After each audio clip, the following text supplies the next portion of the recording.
A country long defined by restraint has just approved a defense budget exceeding $58 billion for the year 2026, the largest in its history, and the fourth consecutive year of major military spending increases. This is not incremental growth, it is a sharp acceleration. Military spending is set to rise by 9.4%, pushing Japan rapidly toward 2% of gross domestic product. For decades, Japan capped defense spending at 1%. Breaking that ceiling once was notable. Doing it year after year signals something far more serious. Japan is preparing for a conflict it hopes never comes. The pressure driving this shift is not theoretical. It is immediate and multi-directional.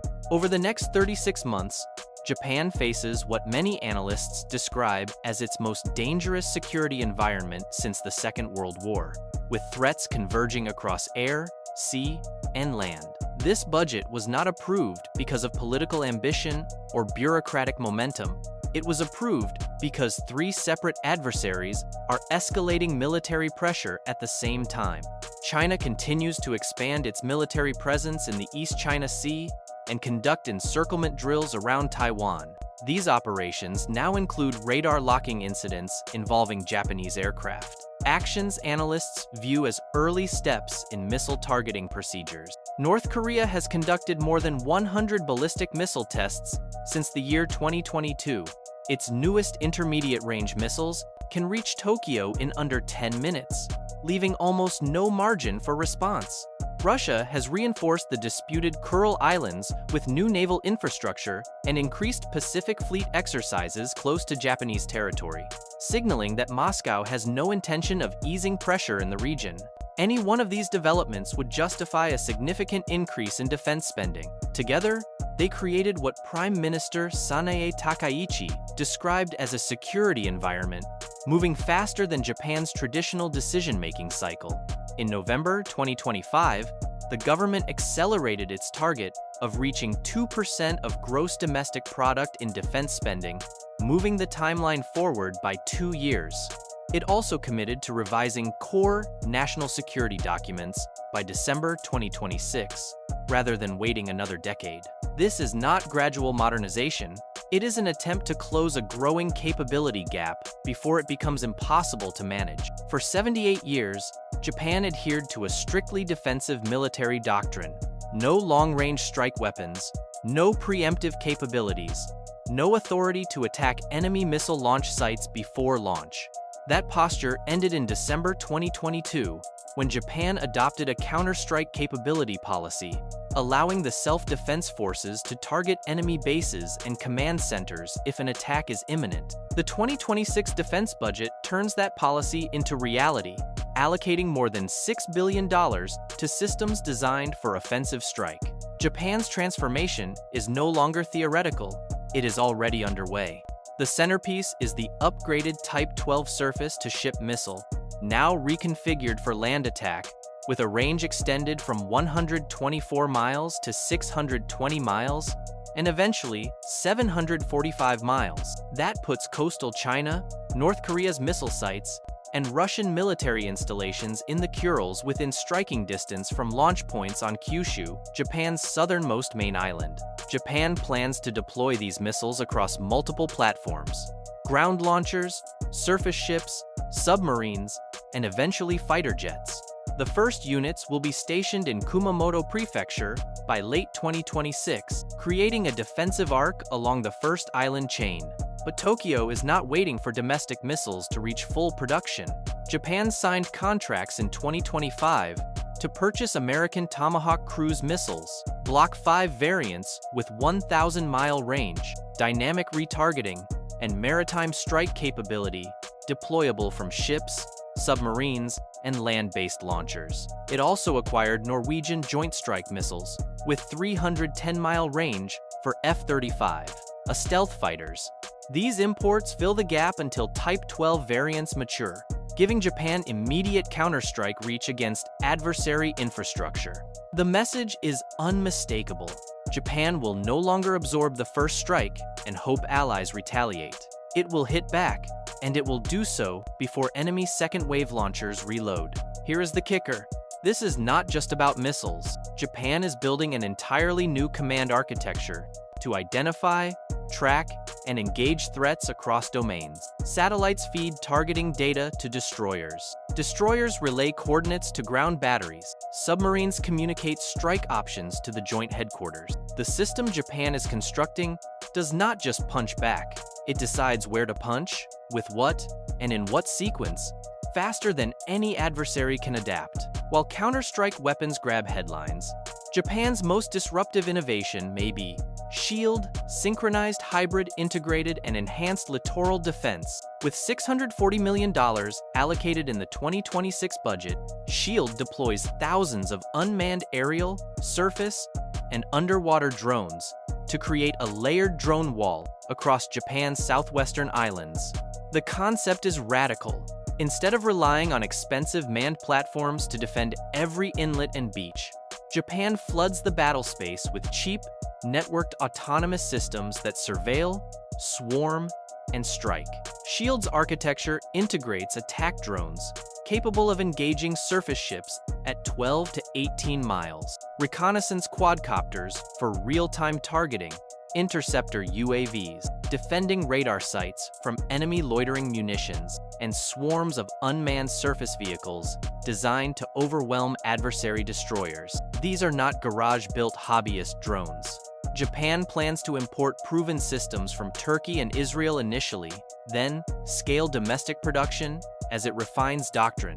By March 2028, SHIELD will be operational across the Nansei Islands, the 620-mile archipelago stretching from Kyushu toward Taiwan. The strategic logic is brutal efficiency. An invading amphibious force approaching Japanese territory will not face a handful of manned helicopters or patrol boats. It will encounter hundreds of autonomous strike drones, coordinating attacks, forcing commanders to expend multi-million-dollar interceptors on $50,000 UAVs, or risk having their landing craft, radar arrays, and logistics ships disabled before troops reach shore. The system exhausts enemy magazines, disrupts sensor networks, and degrades decision-making from the opening hours of conflict. For China, which has openly rehearsed Taiwan blockade scenarios involving sea lanes near Japan, SHIELD represents a nightmare, a distributed, adaptive defense that cannot be neutralized with a single decisive strike. But there is one problem nobody is talking about. SHIELD's effectiveness depends entirely on secure communications and centralized command and control. If an adversary jams data links or hacks control nodes, the drone wall collapses into noise. Japan's $640 million investment buys hardware, but the real test will come in contested electromagnetic environments, where GPS is spoofed, satellite links are severed, and autonomous systems must operate independently. That is the gap Japan is racing to close before adversaries figure out how to exploit it. China is not probing anymore. It is rehearsing. In December 2025, Beijing staged its largest ever military drills around Taiwan, deploying 89 aircraft, 14 naval vessels, and 14 Coast Guard ships in coordinated exercises explicitly designed to blockade ports and seize comprehensive superiority.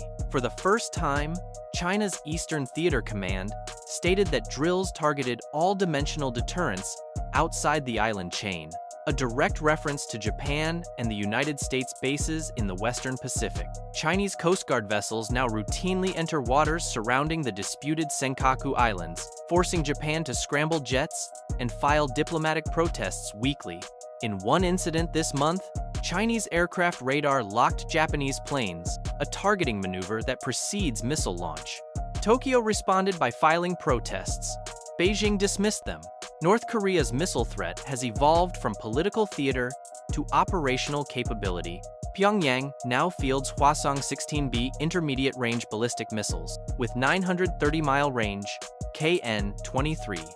Short-range missiles with irregular depressed trajectories that evade interceptors, and rail-mobile launchers that hide in tunnels until launch. Multiple tests have overflown Japanese airspace or splashed down in the exclusive economic zone, forcing evacuations and air raid warnings. The missiles fly too low maneuver too unpredictably, and launch too quickly for Japan's current defenses to guarantee intercepts. Worse, North Korea is now exporting weapons to Russia and deepening its alliance with Moscow, a partnership that gives Pyongyang advanced guidance technology in exchange for artillery shells. Russia's moves in the Kuril Islands are not symbolic posturing. They represent calculated territorial consolidation that directly threatens Japan's northern flank. Moscow has deployed Pacific Fleet assets, including Kilo-class submarines and frigates equipped with Caliber cruise missiles capable of striking Japanese cities from launch position.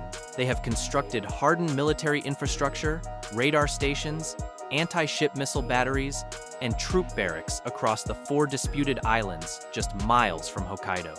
Russian forces conducted live-fire drills in 2025 within visual range of Japanese fishing vessels and civilian airliners, forcing emergency alerts across northern Japan.